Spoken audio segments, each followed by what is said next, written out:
This is a production of Cornell University.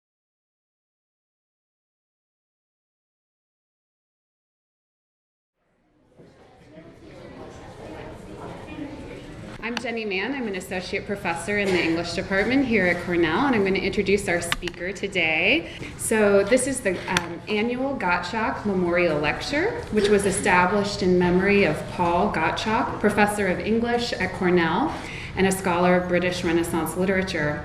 He was the author of the Meanings of Hamlet. Professor Gottschalk died in 1977 at the age of 38.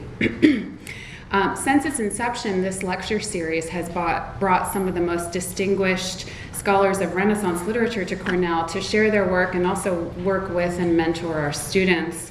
And it has become such an essential part of our intellectual community. It's so much more than simply an annual lecture. It really is a chance for those of us who work in pre-modern fields to come together every year and share work and ideas.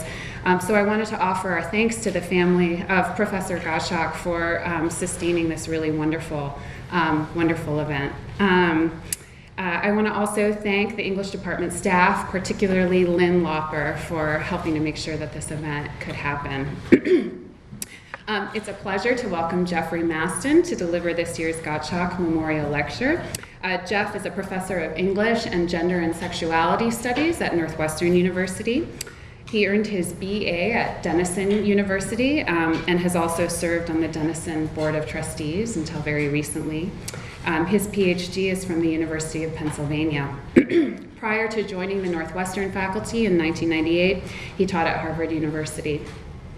At Northwestern, Jeff has been named Charles Deering McCormick Professor of Teaching Excellence, which is the university's highest teaching award. And he's my teacher as well, my former teacher.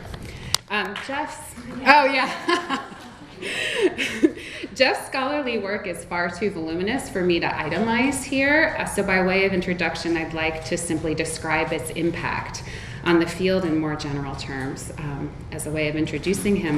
In 1997, he published a field-changing monograph with the fantastic title, Textual Intercourse, Collaboration, Authorship, and Sexualities in Renaissance Drama, which argued that the language and practice of writing plays in early modern England was inextricably linked to the languages and practices of eroticism, sexuality, and reproduction.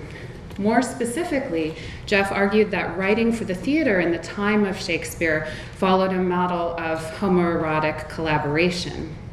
This book matters so much and was so disruptive to cherished mythologies of Shakespearean authorship that it is still the subject of feverish denunciations nearly 20 years after its publication, which I'm sure is maybe annoying, but I also think is so totally fantastic. Since then, Jeff has published countless essays on early modern drama and poetry and the history of sexuality, including very significant pieces on women writers such as Mary Roth and Margaret Cavendish. Jeff's work is a revelation for those of us who are obsessed with technical questions of language and form, those of us who want to traffic in etymologies and dwell in seemingly arcane disputes about grammar and rhetoric, but who also want to be attentive to issues of sex, gender, and power. As it turns out, you can do both. In fact, as Jeff's recently published book, Queer Philologies, Sex, Language, and Affect in Shakespeare's Time insists, you must do both. If you want to do the history of sexuality in Renaissance Europe, you must always also do the history of language, and vice versa.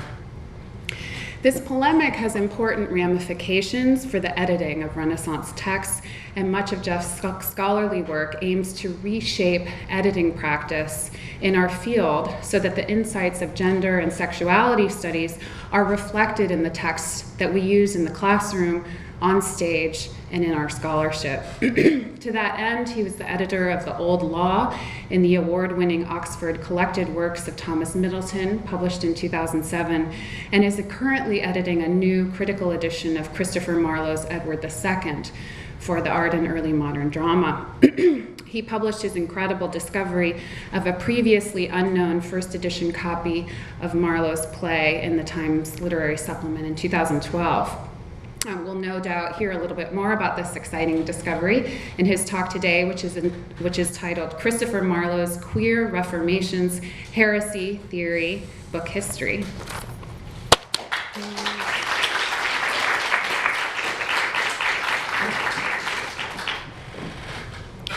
Do you want your phone, Jenny? Oh, yes.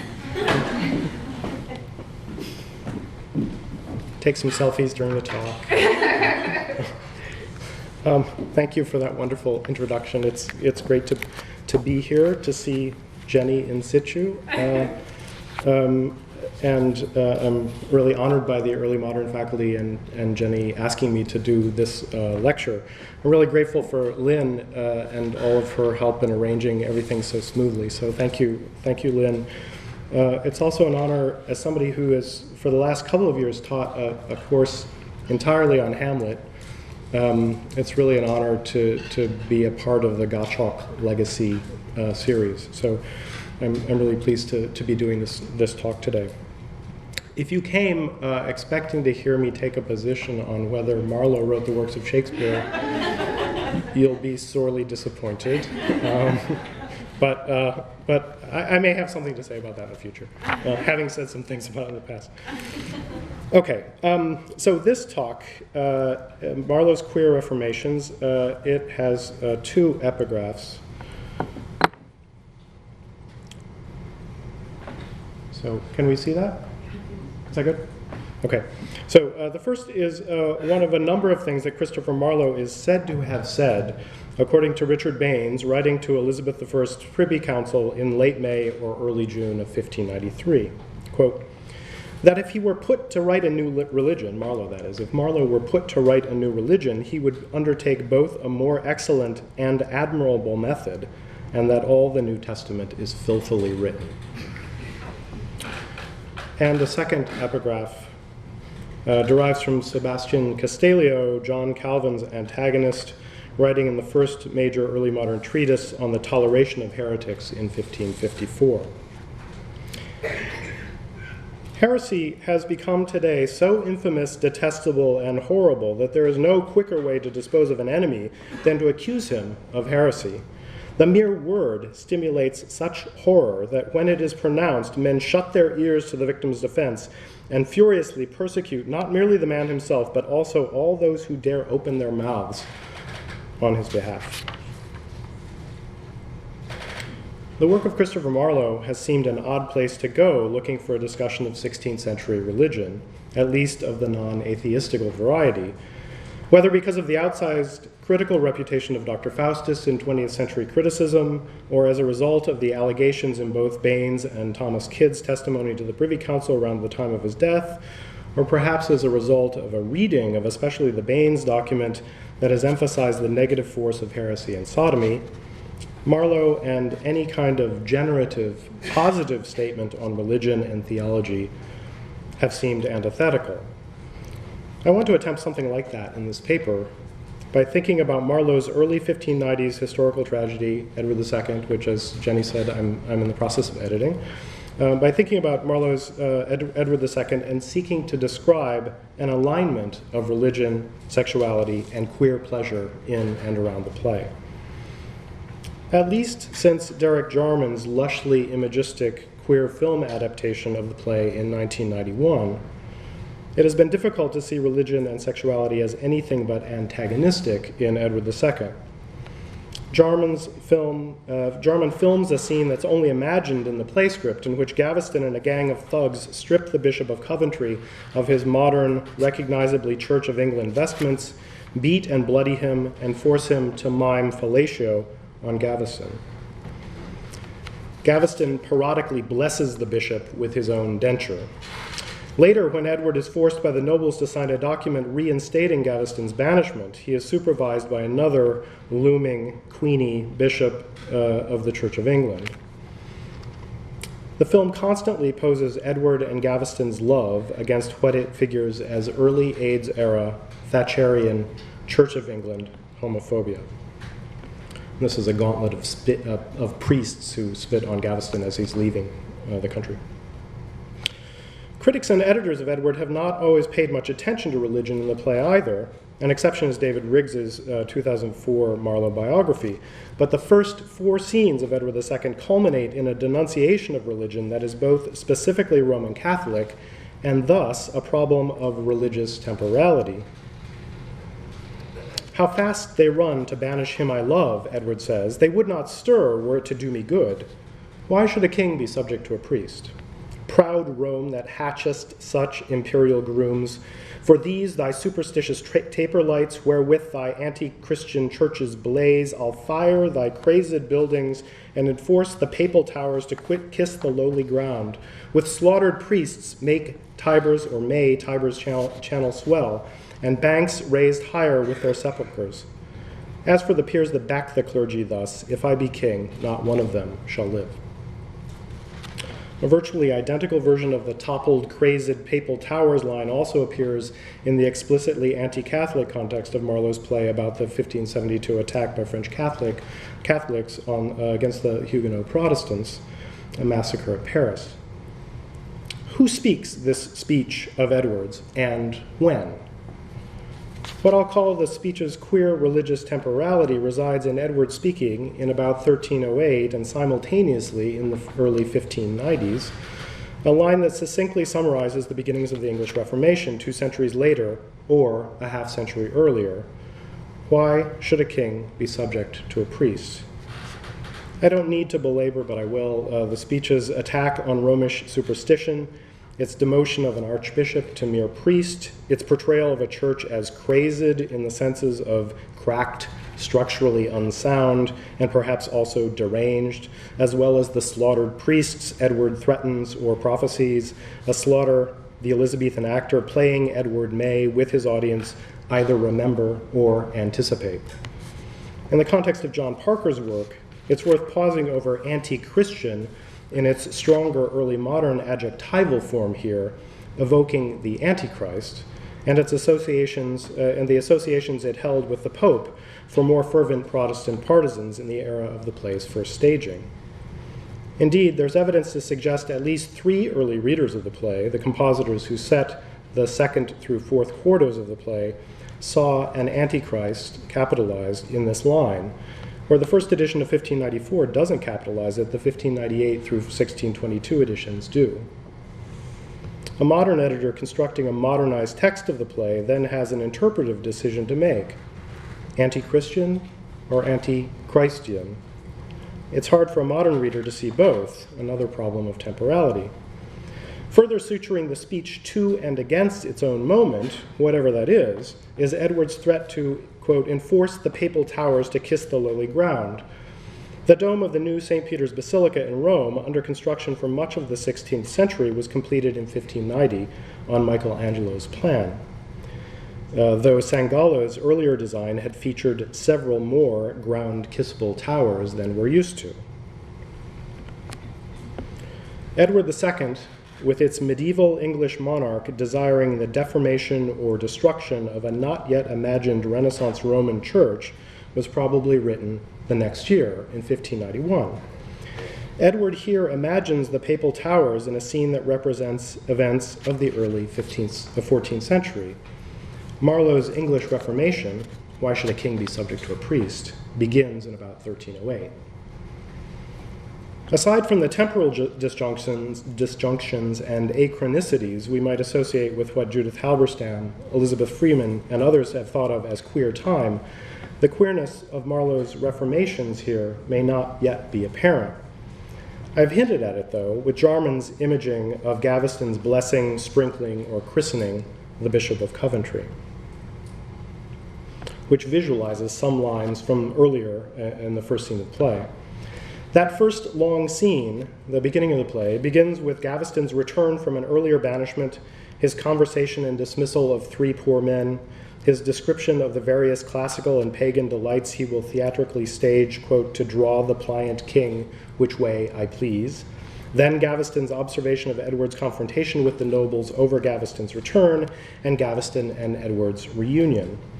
The long scene then ends with Edward deposing the Bishop of Coventry, and in the play, not the film, Edward giving instructions, Gaveston is shown as then enacting in Jarman's anti-Anglican version.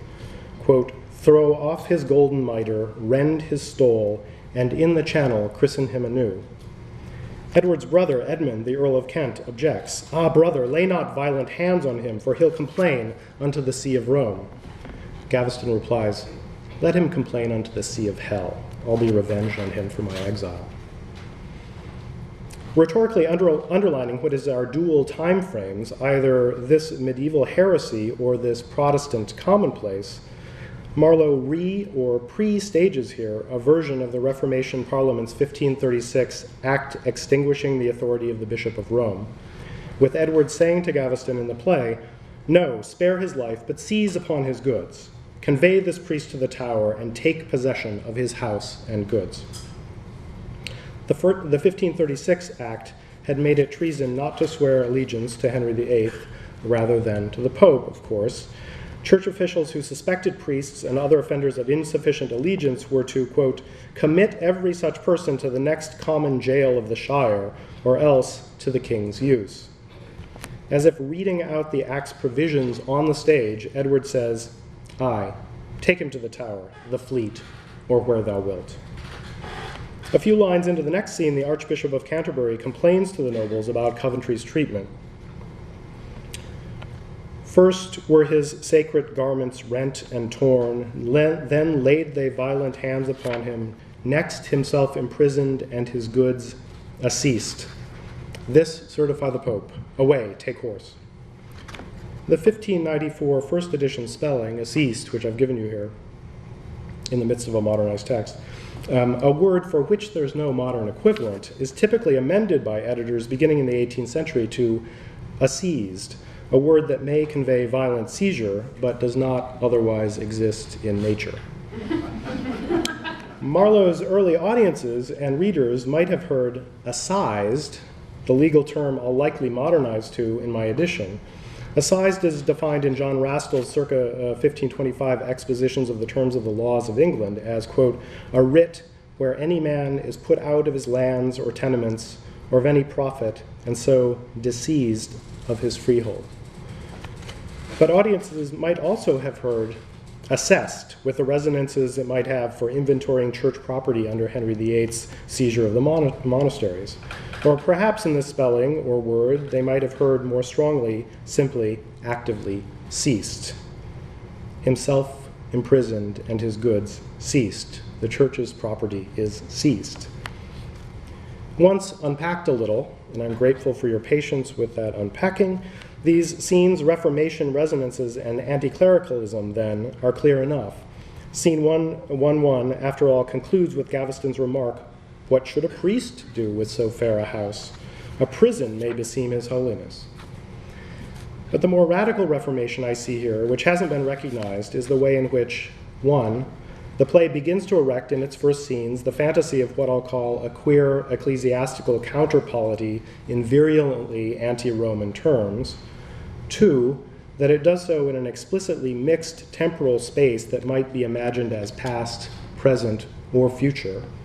And 3, it does so while simultaneously the play seems to be building a case against Edward and Gaveston for a sodomitical relationship that 1590s England would otherwise have typically associated with not the Reformation, but with Catholicism, as Bray and others have since documented. In other words, Edward does not simply depose a bishop, malign Rome, and performatively imagine the toppling of papal towers. He begins here to install Gaveston, and subsequently Gaveston's replacement favorite, Spencer, in all possible positions, here as bishop and elsewhere as friend, spouse, and brother. "Be thou Lord Bishop," he says to his lover, "and receive his rents, and make him serve thee as thy chaplain. I give him thee, here, use him as thou wilt. Be thou Lord Bishop." It may seem perverse to imagine, given where this play ends up, that Edward's queer pre- or reformation, through his attachment with Gaveston, has any staying power in this play. But I want to argue that possibility, stressing its emphasis on what I'll briefly discuss as a space of queer pleasure staged as in the present in the play. This is a space that is resistant to the logics of reproductive futurity as outlined by Gaveston and Edward in the play's opening acts. Again, it may seem as perverse to speak of queer pleasure in Edward II as it is to think about religion, since this play, after all, has been characterized since at least the mid-20th century as embodying, and I'm quoting here, the denial not only of human spirituality and greatness, but of life itself. Another critic writes, in Edward II, there is no sense of the author transcending by his own vitality or vision or moral sense the pettiness and flat misery which he depicts. Nevertheless, Lee Edelman's influential 2004 polemic, No Future, Queer Theory and the Death Drive, provides a rubric through which to think about queer pleasure in the play. And I know that this recap of Edelman that I'm going to briefly give here is going to be familiar to some of you, maybe perhaps many of you. Edelman defines the ideology of what he calls reproductive futurity as a contemporary polity defined as fighting for the children, future imagined children, a polity at the same time, he argues, defined against a death drive the culture associates with queerness, and especially with gay men. Calling on queers to embrace, rather than renounce, this cultural association with the death drive, Edelman argues for grounding queer ethics and politics outside the circuits of reproduction and kinship. The burden of queerness, he writes, is to be located less in the assertion of an oppositional political identity, and by that I take it he means something like gay versus straight, than in opposition to politics as the governing fantasy of realizing, in an always indefinite future, imaginary identities foreclosed by our constitutive subjection to the signifier. The signifier in this case, I think, is what he spent a lot of time on in the book, the capital C child, that imagined future child, for which everything else is being forestalled.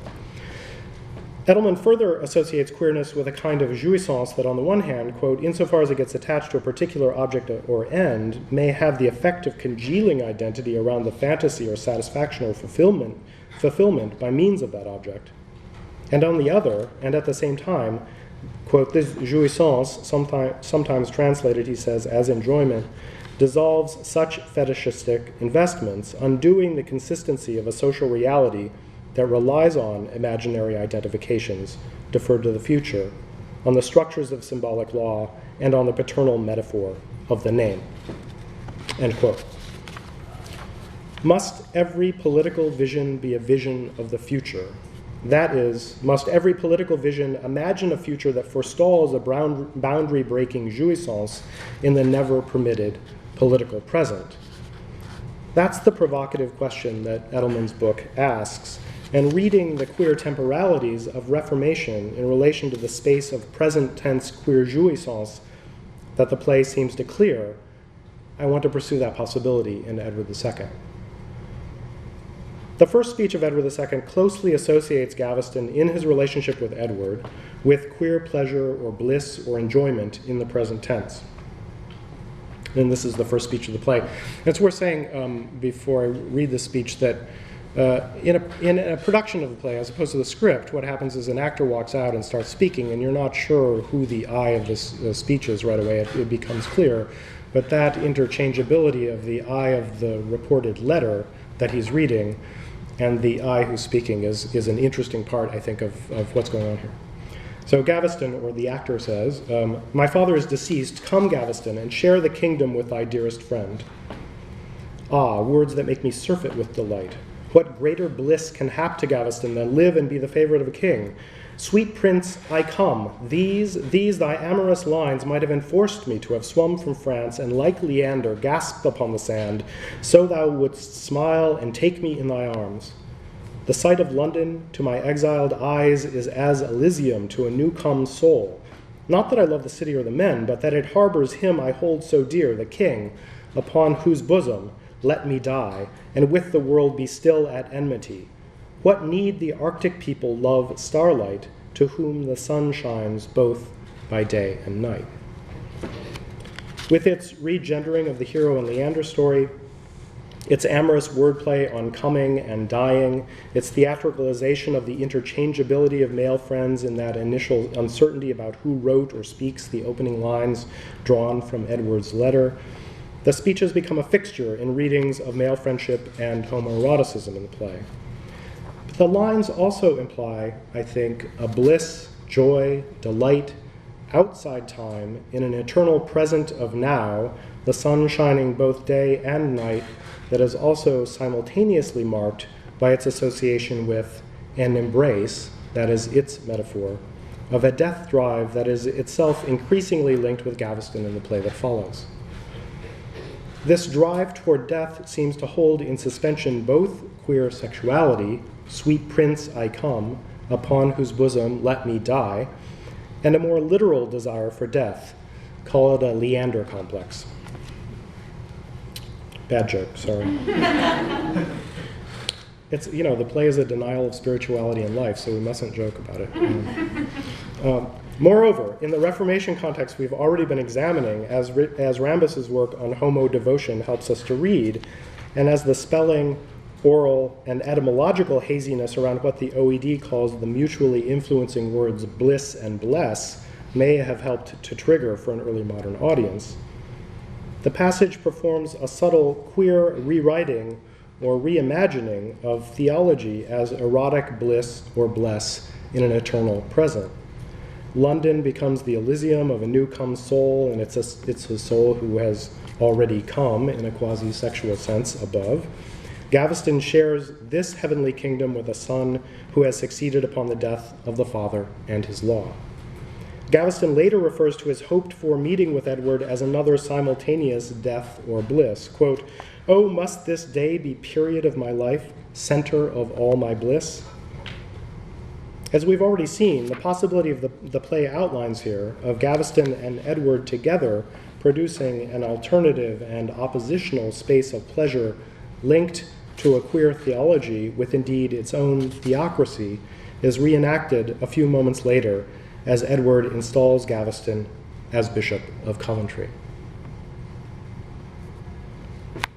Taking up Edelman's terms, a counter or anti-polity may be the best term for what I'm describing here, for the pleasures Gaveston describes later in the scene with theatrical Epicurean detail and what Edward outlines at several points early in the play are both presented by the barons as the residual excess or mere outside of politics, and by Edward as a space of pleasure and jouissance set in opposition to or outside the kingdom, of which he is, of course, also the body politic. If this content you not, he advises the nobles, make several kingdoms of this monarchy, and share it equally amongst you all, so I may have some nook or corner left to frolic with my dearest Gaveston. In the context of queer pleasure, it is worth pausing over this word frolic, a word used 4 times in the play, always in reference to Edward and Gaveston. And I'll just say, by comparison, Shakespeare uses the word only twice in a much larger canon, so you can see how active this word is, so to speak, in this play. At the time of the play's first writing and performance, so again, so that I may have some nook or corner left to frolic with my dearest Gaveston. At the time of the play's first writing and performance, the word had only begun to be adopted into English, deriving from the Dutch vrolijk, close relation of the familiar modern German fröhlich, happy, glad, cheerful. The first clear instance of frolic as a verb, according to the OED, is dated 1593, just after Edward's likely first performances in the year before the play was published. We might therefore see the word in this passage as just in the process of becoming a verb out of an adjectival state of pleasure when Marlowe uses it. Edward seeks some nook or corner left to fröhlich with his dearest Gaveston. Intriguingly, in this context, it's possible Marlowe read the word frolic in its first recorded instance in English. In the mid-16th century Protestant dramatist John Bayle's play, 3 Laws, the full title of which is 3 Laws of Nature, Moses, and Christ, corrupted by the Sodomites, Pharisees, and Papists most wicked. In that play, the word is spoken as an adjective by the character infidelity in a celebration of frolic cheer at the trouncing of divine and natural law. Infidelity is accompanied by the character of Sodomy, who is dressed as a monk of all sects. sects, CTS. Bale associated sodomy with the papists, but what is the theology of frolic as an action or as a state in Marlowe? What's Marlowe's Reformation here? As I've noted, it may seem perverse to read Marlowe's sexual and ecclesiastical or theological reformations together in Edward II, in a way to which I'll return. The play seems to destroy the efficacy or instrumentality of such structures in its final deposition and horrific execution of Edward.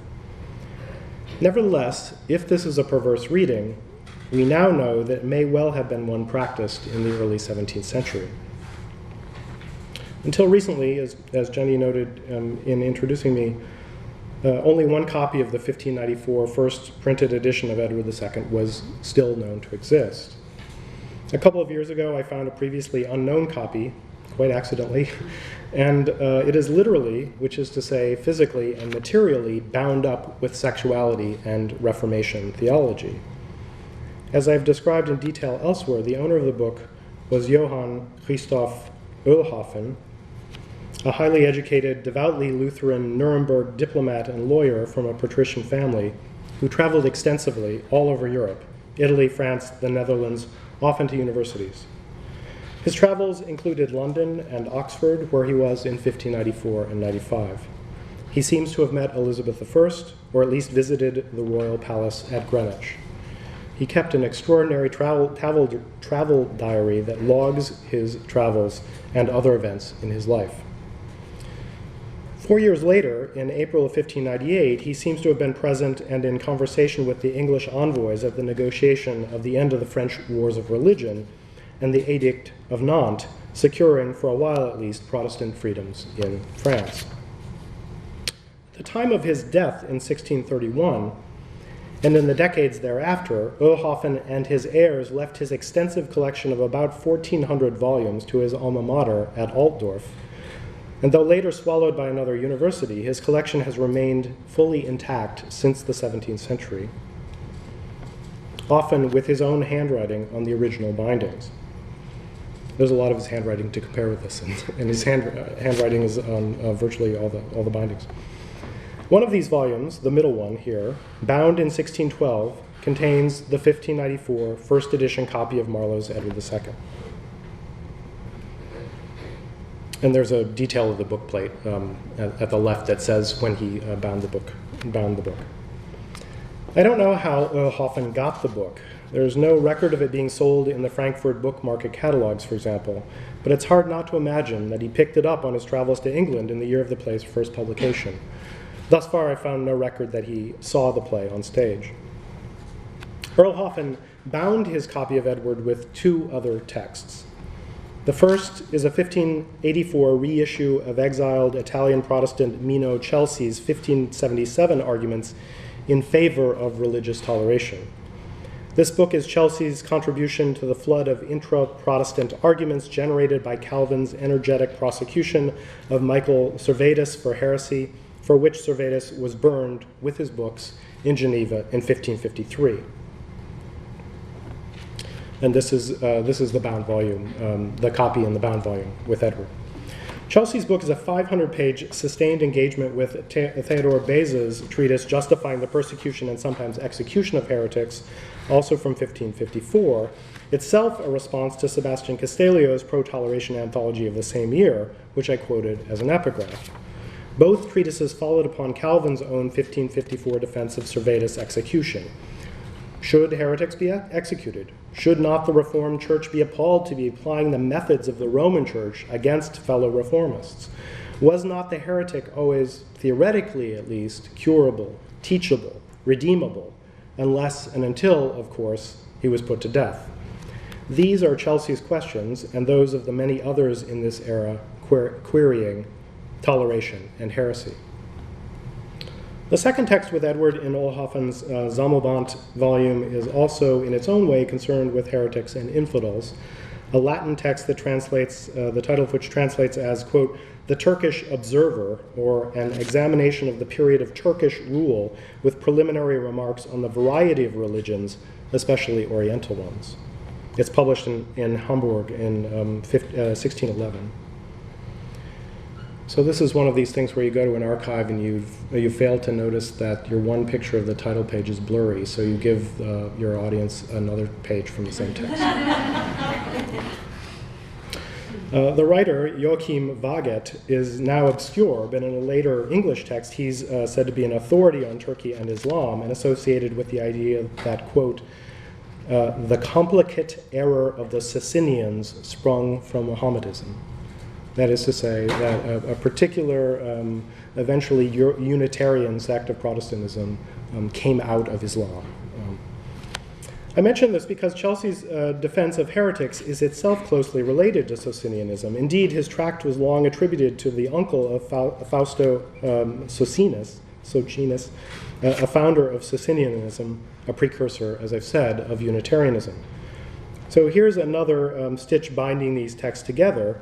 In or just after 1612, the year Oelhoffen bound these texts with Marlowe, Oelhoffen's university, Altdorf, called in the standard history of Unitarianism one of the, quote, notorious academic hotbeds of Socinianism and a home of, quote, a secret Socinian religious fraternity, underwent an investigation and a religious purge. This book is from that year. Is Oelhoffen reading Marlowe's Edward II as a text about heresy? Edward as a reformist heretic? Is the juxtaposition with Chelsea's treatise on religious toleration an argument against Edward's execution at the end of the play? It's impossible to know. There are no markings in any of the texts in this Sammelband. But the binding is, of course, itself a marking, a signal, I would argue, that we must read the interbound rhetorics and fantasies of religious reformation and sexual counterpolity more closely in Marlowe. Though, as Alan Bray, Jonathan Goldberg, and Rambus have argued, the Baines documents document traffics in similar connections, the miasma of what seems to us to be the discrete discourses that comprise sodomy in this period, the connection may have been no connection at all in Oelhoffen's own language, early modern German, but rather a homograph. The early modern German homograph, Ketzerei, signified both sodomy and heresy. This overlapping of the categories of sodomy and heresy had lethal implications for the dozens of men, mostly men, who were mostly burned at the stake in German-speaking lands in the 16th and 17th centuries, as Helmut Puff has documented in detail. Geneva was particularly active and in the 1590s executed at least 3 Turks who had allegations of sodomy against them. The word is, Helmut Puff adds, also used, quote, also used as a verb, ketzern, mostly for anal intercourse, or in phrases such as to commit heresy for a same-sex sexual act or a sexual act between a human and an animal. Ketzer could mean both heretic and sodomite. They're bound together in the language, and in 1612, in this library, they're bound together by Oelhoffen. Foucault famously called pre-modern sodomy, quote, that utterly confused category, and it's worth underlining, as I have in the introduction to queer philologies, that Foucault's term, which is a cognate in French and in the English translation of the history of sexuality, cette catégorie si confuse, it's worth underlining that the term might be better understood not as confusion in the sense of incoherence, but instead in its etymological sense as poured together, mixed, or even fused together. Sodomitical heresy or heretical sodomy, there's no English word for this linkage, is in this sense an early modern amalgamation or alloy or chemical solution in which a number of things are conjoined, dissolved, or suspended. In German, the confusion seems available at the level of the word, or, as I've said, in Oelhoffen's library, at the level of the binding. In the Castellio epigraph on heresy with which I began, it seems to be legible at the level of the discourse, if we recall that sodomy was routinely described as the crime or the sin not to be named among Christians. Here again is the Castellio epigraph, writing in Latin in 1554, just after Servetus's trial and then execution by fire with his books. Heresy has become today so infamous, detestable, and horrible that there is no quicker way to dispose of an enemy than to accuse him of heresy. The mere word stimulates such horror that when it is pronounced, men shut their ears to the victim's defense and furiously persecute not merely the man himself, but also all those who dare open their mouths on his behalf. The crime or the sin not to be named. Here, the incessant representational problems that Edelman analyzed in his earlier book, Homographesis, around what he called homosexuality, its problems, he says, of nomination and inscription, the crime not to be named among Christians, later the love that dare not speak its name, are thus also evident in the first European treatise advocating, which is to say, speaking out for, the toleration of heretics. Men shut their ears to the horror of the word, none dare open their mouths on this topic. This utterly confused topic. Mark Jordan's lucid reading of medieval theology, The Invention of Sodomy, illustrates how the idea of sodomy as the mute or ineffable or unnameable sin emerges out of theological arguments associating the sodomites and their sin with the non-speaking animals. There's been surprisingly little discussion of heresy's relation to sodomy in the early modern English context. Several decades ago, and specifically with regard to Marlowe, Jonathan Goldberg noted and analyzed the connection of sodomy and atheism in Richard Baines's series of allegations in the document Attacking Marlowe, which we've already looked at. But from the perspective of the history and meaning of English heresy, little seems to have been done. Deborah Sugar's influential book on religious orthodoxy, Habits of Thought, doesn't seem to mention sodomy, though sex does appear a couple of times in the footnotes. In David Lowenstein's recent and magisterial account of heresy, English heresy, Treacherous Faith, The Specter of Heresy in Early Modern English Literature and Culture, a 500-page volume he describes as a cultural study of early modern religious phobias, the fantasies they generated, and their representations in a large number of writings. The connection of heresy and sodomy barely scores a mention, and sodomy is not indexed.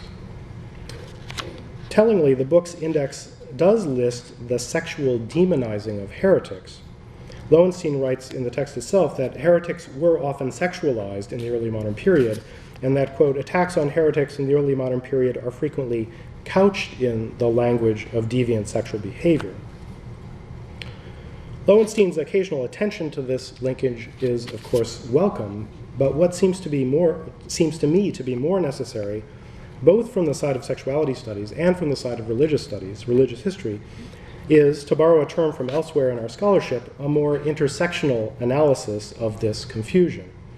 To give just two examples of where we might take such readings in Marlowe's case, here are first the Baines allegations that directly follow upon his point about Marlowe writing a new religion that I quoted earlier.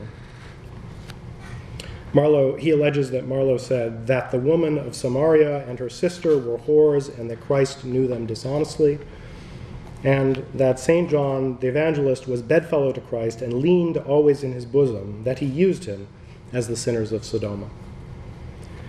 Goldberg observes that this passage represents a full literalization of the incarnation, and we should note that Baines's allegation of Marlowe's opinions brings together what we would see as heterosexual and homosexual practices in a context where any non-purposefully procreative intercourse signifies as sodomy. But it's worth noticing further that these allegations don't just give us heresy sexualized in Lowenstein's terms, but give us additional thinking to do about the sexual heretical practices described or fantasized. What does the leaning always in his bosom imply about the physical positioning imagined of bodies in relation to heresy? The pronouns are possibly a little vague, but not to get too explicit, but is it St. John who uses Christ in sodomy? And how does that revise our sense of leaning in? In a culture, good, you got it. In a culture where sexual positioning and power hierarchies are almost always conjoined, who in this heretic hunter's heretics fantasy is imagined to be on top? A second example arises in Thomas Kidd's roughly contemporaneous allegation to the Privy Council about Marlowe, a person he discloses he knew and lived with, but whom he works very hard to distance as someone he calls this Marlowe.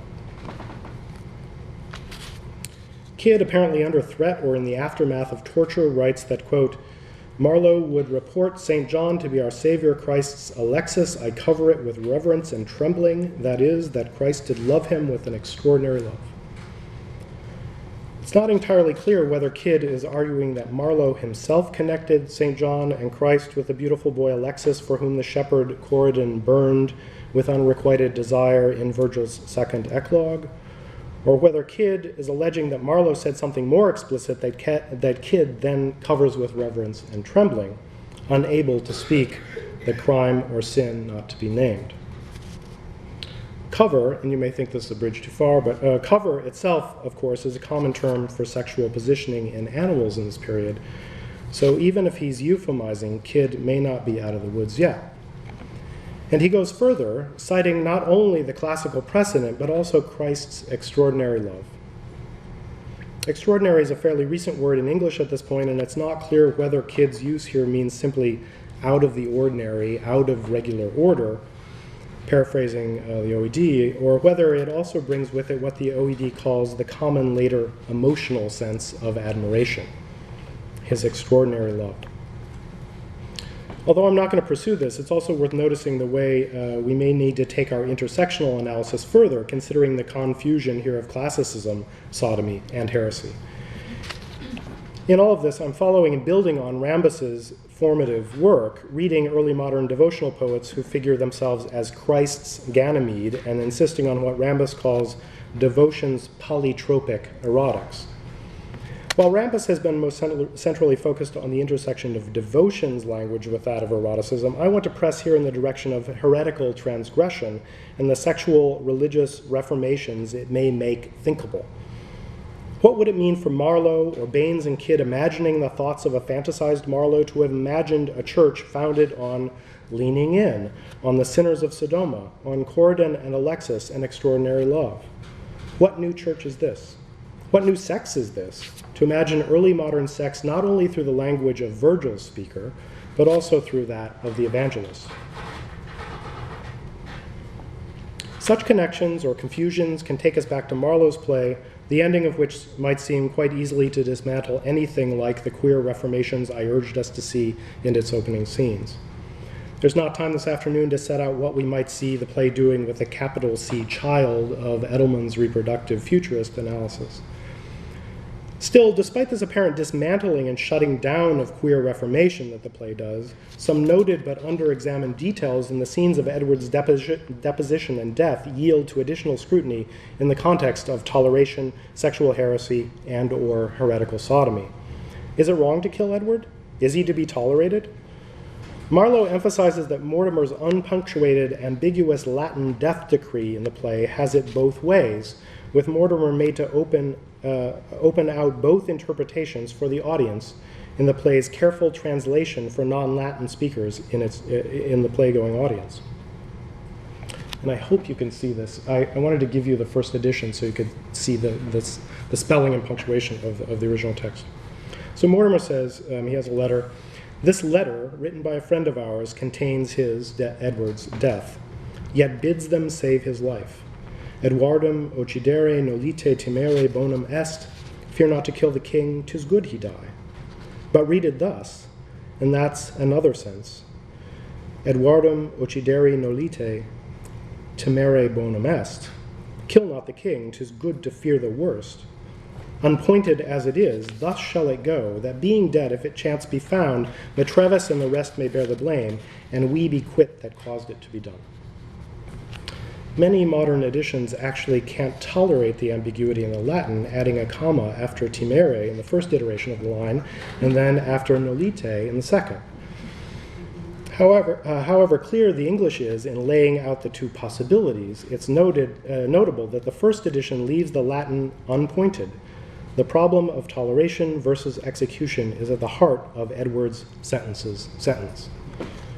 Whatever the play's earlier lack of sympathy for Edward as he is reforming a church, by the moment of his death, he has endured a catalogue of martyrific trials.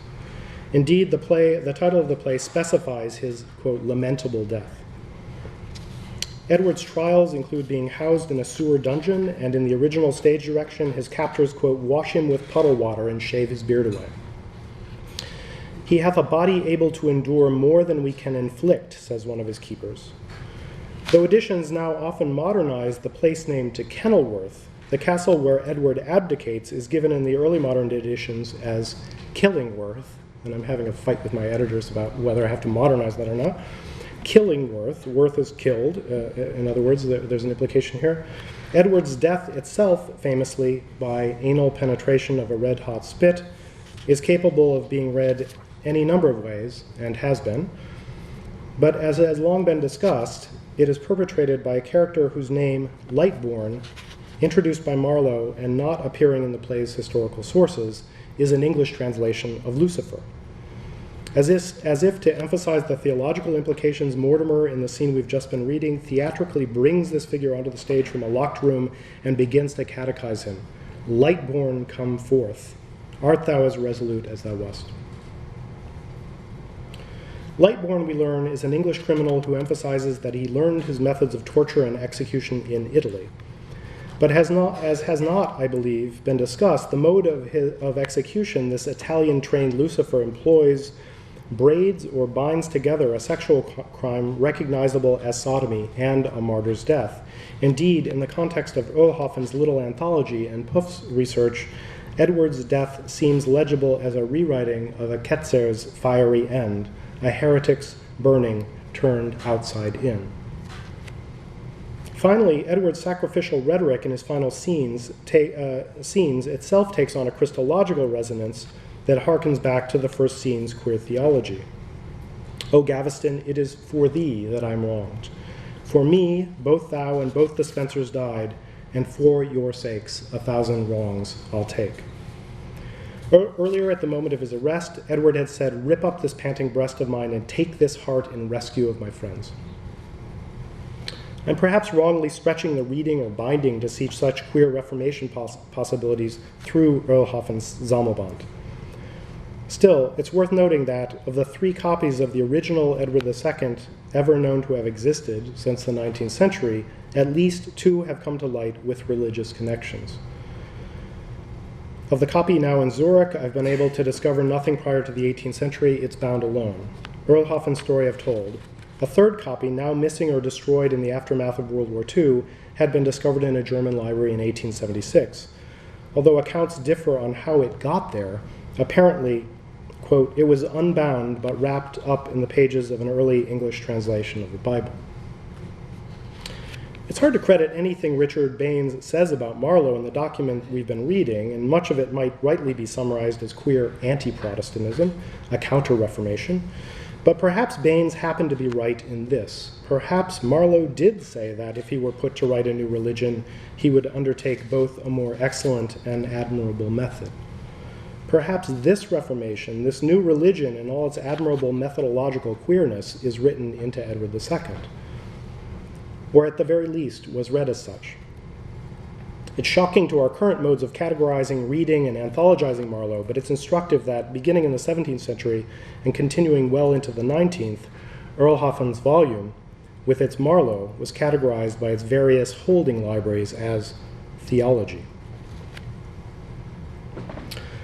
I want to conclude briefly, and a little bit polemically, I guess, making explicit a few larger points I'm trying to draw from this material around Edward II. First, we need a queerer book history. We need to queer book history, to bring to bear the resources of queer theory and the immense work being done lately in the history of sexuality on the questions surrounding the writing, manufacture, circulation, transmission, editing, and correction of texts. Though this is changing, bibliography and book history have not always been a friendly discipline for women and for queers. Fredson Bowers, the dean of post-war American bibliography, famously said in 1985 that textual criticism is not for sissies. Generalizing and reappropriating his derogatory terms for a broader group of queers and our allies, we must argue for textual criticism by, of, and for the sissies. Some of those sissies will be sisters, I hope. I know of only one woman who has edited Edward II, and there have been dozens and dozens of men. But this is a two-way street. Book history must become more interested in and open to sexuality studies, but those of us doing sexuality must become more interested in the value of book history. Second, as I've suggested, despite our current default oppositions of religion and sexuality, and it's hard in the context of a presidential election not to see them as just utterly opposed, we must continue more rigorously to read these in relation to each other. This does not mean turning a blind eye to the murderous actions of the Catholic Church or various Protestant churches against heretics and those who had same-sex sex in the past, but it does mean reading more rigorously across the categories. In his flawed but crucial early gay history in the context of religion, the late historian John Boswell wrote that, quote, most of the charges of sexual deviation leveled against heretics were formulaic. I think it's time to think beyond that formula, to return to the heresy, sodomy conjunction, or confusion with a more discursively analytical eye, an eye that does not see religious nonconformity as the ground or the real, and sexual practice as the metaphor or add-on.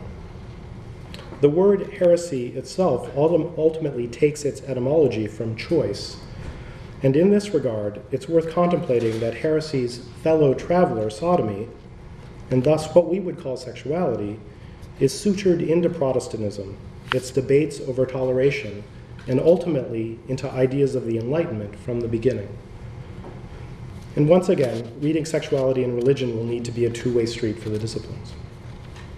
Lastly, but also perhaps most relevantly for an English department, I hope it's clear that I'm calling for a form of reading and study that brings together some areas of philology that have, to a certain extent, diverged in the course of the later 20th century. Textual criticism and book history on the one side, and what we might think of as etymological philology, the study of language and its synchronic and diachronic meanings. How, to put it in terms of Edward II, is a book binding like the bindings together of meaning in linguistic practice? In his extraordinary chapter on the overlapping discourses of printers' errors and doctrinal errors in the printed errata sheets of Tyndale's Bible, Sir Thomas More's writing, and elsewhere, Seth Lehrer has done just such work, noting that, quote, correction in this period is both moral and typographical. It's only for me to say briefly in this context that I would want to extend such work in ways I've described above to think about how heresy, error, doctrinal and typographical wandering, and correction, textual and moral castigation, these all share a language with sodomy and sexual non-normativity and sexual errancy. I'm asking for, and like Lehrer, seeking to practice a more integrated form of philology here. But ultimately, and to reiterate a phrase that Jenny and I have already mentioned, what I seek here in Marlowe, his books, and elsewhere is a queer philology. Thanks.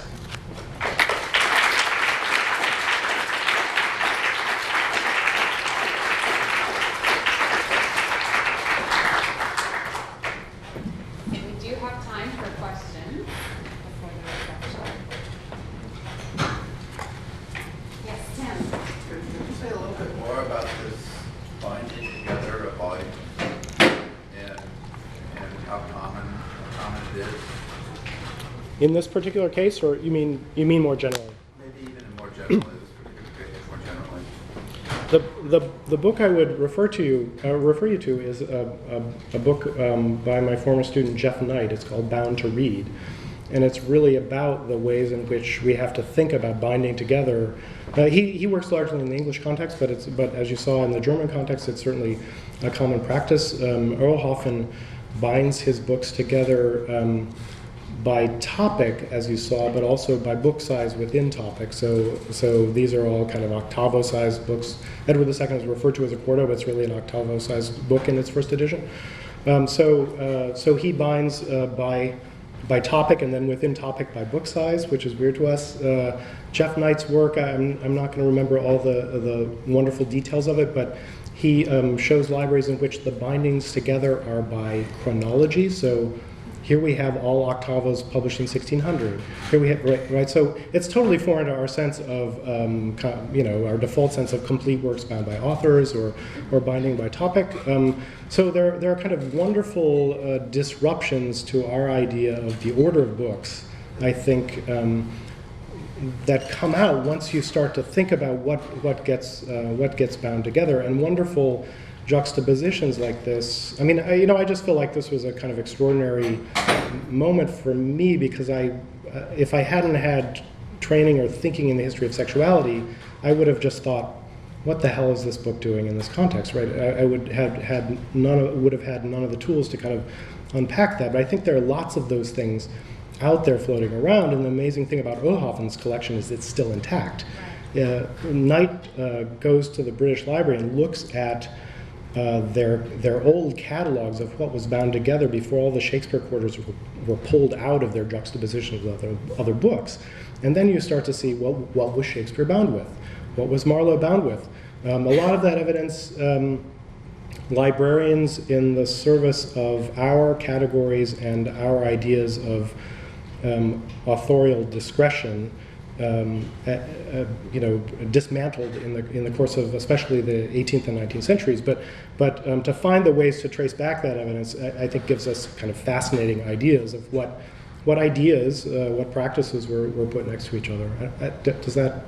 Yeah, no, I was curious. I mean, I used to run across this a lot in 17th century France, but I didn't see it in England, so I was just interested to hear a little bit more about it. Well, libraries such as the Folger that give a lot of information in their online card catalogs have started to list bound with, and that's just a wonderful tool, right? Because you can start to think what was bound with what else in a way that. It used to be you would call up the book, it would arrive, and you'd be, what is this jumble, right? Of texts. And I think now you can start to search for those things. Yeah. Yes? One of the common ways to bind books together was by date of acquisition, which in fact you still see in archival libraries on the continent. And one of the interesting questions might be, not after having acquired a book, they saw similarities with it together. But another speculative thing, I'm going to buy these books because I think that maybe somehow they're going to come into play. So the idea of binding as a kind of performative category before you've made the purchase, right? Yeah. I think that's terrific. There's I didn't talk about this evidence here, and I'm not sure I can quite pull it up accurately at the moment, but there is evidence in that Roelhofen Sammelband that the pages were at least laid on top of each other in a different order because of an impression one of the texts makes on another, and then they were rebound in a different order. So, I mean, who knows, right? If he acquired the book, total speculation, right? But if he acquired the book in 1594, and then this 1611 book came along to make him think, I've read this book on this play about heresy. I'm gonna put them, Ketzerei, I should say. I'm going to put them together. It may be that before that moment he had imagined them to be in a different order, and the treatise on toleration that he acquired in 1611, puts them together in a new order. Yeah, great idea. Yes? I was thinking about the other kind of binding together. You were talking about sodomy and various religious or Elysian experiences. And in the line that you quoted from Galveston, you'll be the Elysium for Newfound, for newcome souls. Right. There, the religious paradise or heaven is a pagan one. And so that made me think about how maybe Marlowe is using the non-Christian heaven to make that kind of fusion. I thought of the ending of Faustus, where Faustus dying speaks the line from an Ovidian love poem, Lente curriti noctis equi, go slowly, horses of the night, and then he puts that into the context of his own damnation. So please don't damn me, Reverend. So there's a weird kind of way that the pagan connection is being exploited to allow this peculiar binding here of that sort. I think that's true. I mean, maybe tell me if I'm summarizing this correctly, but it seems to me potentially the case there that the classical is sort of the route through which you can stitch these things together. I actually have a slide that I left out of this presentation that I'll show you at this point because it potentially illustrates this point. So this is the second edition of Edward II, and you can see a reader has made commonplacing marks down the right-hand margin. There's a copy of the Huntington that nobody wants to look at because it's all marked up, and there's a cleaner copy, so why would you? But this is the famous passage in which Mortimer Sr. and Jr. describe it's basically a kind of recounting of what we would think of as gay history, right? And some reader has marked out this passage, and the question that occurs throughout the volume is whether it's the classical that's being marked out or the kind of queer that's being marked out, because there's such an overlap between those categories in the course of the play. So I love this idea that the classical is potentially the route toward bringing together religious and what we would call sexual experience. Seth. Well, thank you for that wonderful talk. And thank you for that footnote. It's honored to be mentioned in the context of this really inventive and remarkable work. And I think what I just want to do is follow up on some of the broader questions you were asking about the way in which print history and the metaphorics and the images of the print shop are so always embodied. And the ways in which the language of proof, of pointing, the shoulders of letters, so the whole sense in which you have the actual form of printing as deeply corporeal. And what's wonderful about your reading of Edward II is the way in which it seemed to me you were trying to draw out from the very beginning of the play this powerful association of the corporeal and the textual, but the textual now in a new print world. And one of the things that I just would like you to talk a little bit about is that in addition to having this play as straddling pre and post-Reformation, it's a play that straddles pre and post-print. Right. And I'm wondering how much that story is embedded in these stories about queerness, heresy, sodomy, and temporal distance. You know, the recognition that not only is this a play with a pre-Reformation subject, but it is a play in which textuality is manual. Right. Do you see what I'm getting at? Yeah, I don't know that I'm precisely going to answer your question here, but I think there are a couple of directions one might go with it. I mean, one is that word "unpointed" in that passage that I showed you, right? Unpointed is such a fascinating word in this play because of the way in which Edward dies, right? So in that passage, but Edward's boyfriend's name is Pierce, and the word Pierce gets used in a bunch of different contexts, like the verb pierce in the course of the play, right? So there is a way in which that rhetoric of execution, the rhetoric of pointing. It's worth remembering that Hamlet in the first quarter of Hamlet says, "To be or not to be, there's the point." Right? There's the period. There's the end. I mean, it's always dismissed as an error, right? But that kind of overlap between pointing and ending and death is I think fully significant here. The other thing I would say about textuality in the play is that it seems pretty clear to me, and when you have to modernize and edit a play and figure out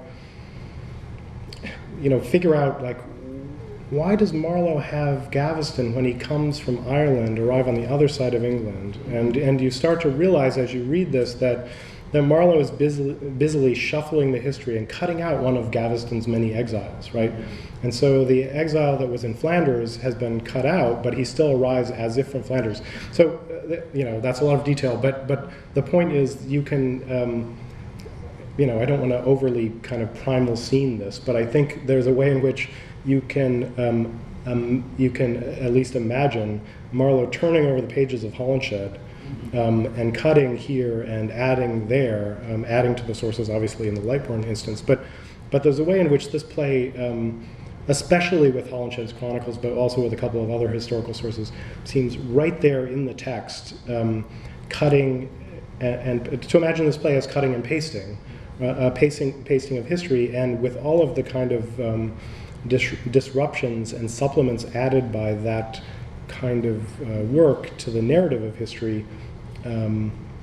I think it's evident in the text once you sort of get into it and try to figure out its chronology, its setting, and so forth. Yeah. Now is the moment when I'd like to invite everyone to journey upstairs and refresh themselves and continue the conversation more informally. So thank you very much.